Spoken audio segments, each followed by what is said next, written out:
Hey, don't toss those jars. We're gonna be making them over into some really cool 4th of July lanterns. Now I'm using the Dishwasher Safe Mod Podge for this project because I want them to be super durable. I wanna be able to wipe them down and wash them. You don't have to use this formula. You could use the regular gloss, matte, or satin.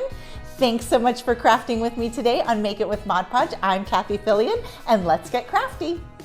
So you're gonna start with a cleaned out jar. I'm using Dishwasher Safe Mod Podge for this, and that is a little bit messy and it's very strong, so make sure you protect your work surface. I'm using a little bit of tape here just on that corner to peel back the plies of my napkin. I'm only working with the top printed ply of the napkin. Then just go ahead and wrap it around your jar to get a size. You need a tiny bit to overlap and just trim it down to fit. Now again, this is the Dishwasher Safe Mod Podge. You'll be able to wipe these clean. Go ahead and apply a thin coat over the entire jar. So I'm adding it to the top area also and just all around the jar. You don't need too much here, just a nice thin layer.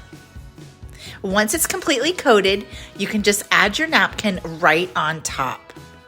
And when I do that, I usually like to just start with the center and give it a tap down, and then you just roll and wrap it around. And I'm pressing with my fingers and then just sealing that up with a little bit more of the Dishwasher Safe.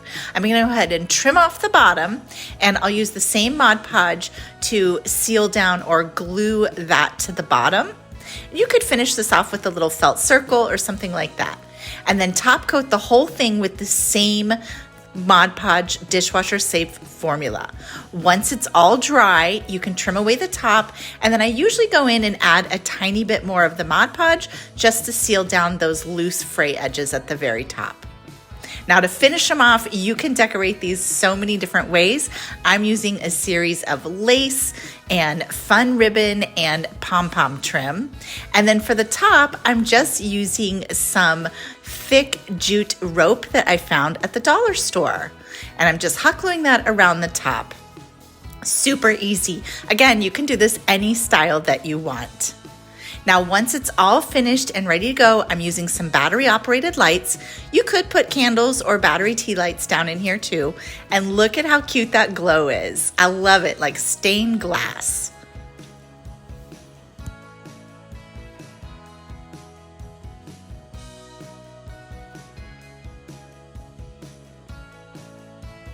I love how these turned out for the 4th of July.